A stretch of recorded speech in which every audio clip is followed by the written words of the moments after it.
ते तम भुक्त्वा स्वर्गलोकम विशालम क्षीणे पुण्ये मर्तलोकम विशन्ति एवं त्रैधर्मम अनुप्रपन्ना गतागतम काम कामा लभन्ते। अर्थात देवों की योनियों में जो मनुष्य होते हैं वो अपने सुख भोग कर स्वर्ग से भी लौट आते हैं।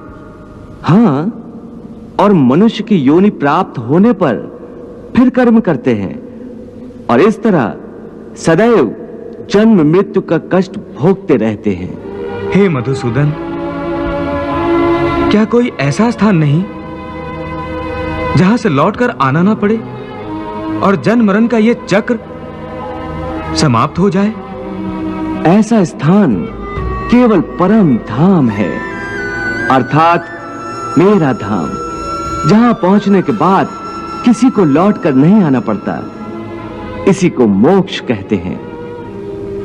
हे अर्जुन, मनुष्य जन्म का प्रधान उद्देश्य मोक्ष प्राप्त करना है और यह मोक्ष केवल मनुष्य योनि द्वारा ही प्राप्त हो सकता है। इसीलिए मनुष्य के शरीर को मोक्ष का द्वार कहा जाता है। हे अर्जुन, मानव शरीर बड़ी मुश्किल से मिलता है, इसे यूं ही गंवाना नहीं चाहिए। देवता भी मानव शरीर की आकांक्षा करते हैं, परंतु मनुष्य की विडंबना यही है कि वो इस शरीर को अर्थात मोक्ष के अवसर को गंवाता रहता है। सारी आयु भोग विलासों में बिताता है, यहां तक कि जब शरीर छूटने का समय आता है तब भी वासना उसका पीछा नहीं छोड़ती।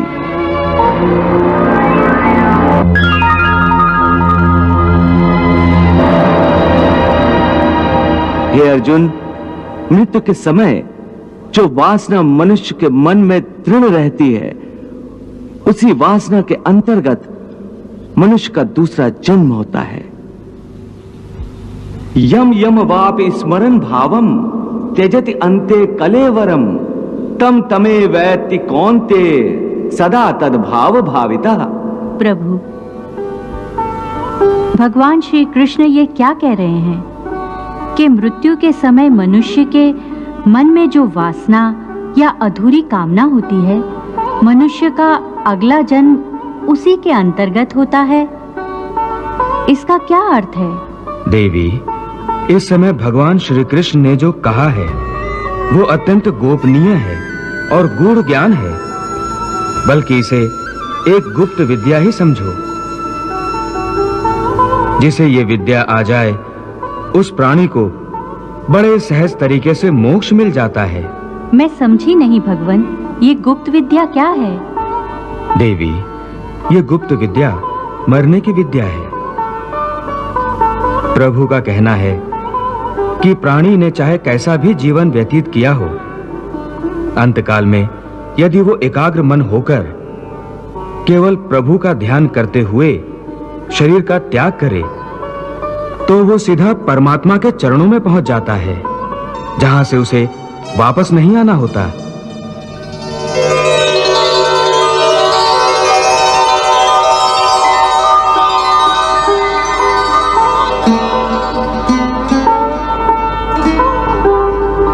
अंतमता सोई गता, अर्थात मृत्यु का क्षण बड़े महत्व का क्षण होता है।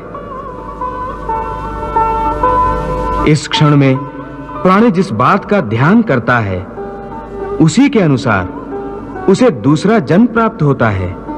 भगवान, इस गूढ़ बात को कोई उदाहरण देकर समझाने की कृपा करें। देवी, इस संबंध में महर्षि जड़भरत से अच्छा क्या उदाहरण हो सकता है? जड़भरत? जड़भरत एक निष्पाप ऋषि थे। वो मुक्ति के द्वार तक पहुंच चुके थे। उन्होंने हिरण के एक बेसहारा बच्चे को पाल लिया था। उस बच्चे से उनका मन इतना लग गया था कि हर समय उन्हें हिरण के बच्चे की ही चिंता लगी रहती थी। यहां तक कि अपनी मृत्यु के समय भी उनका ध्यान उसी बच्चे में था।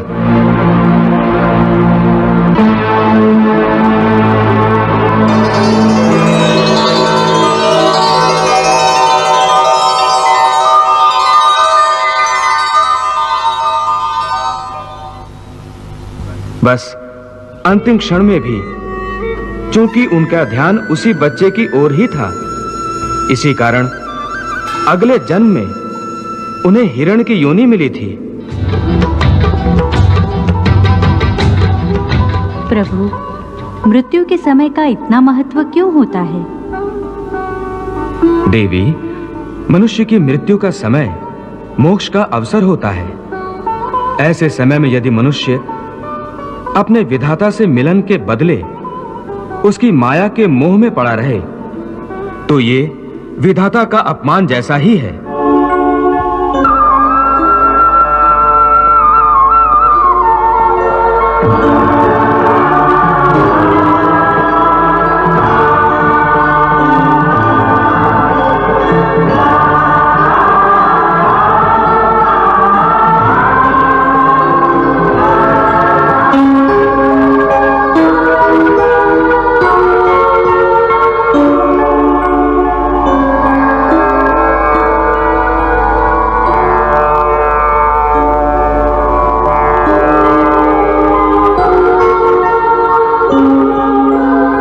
तो ये विधाता का अपमान जैसा ही है कि वो अपने विधाता से अधिक महत्व उसकी बनाई हुई माया को देता है।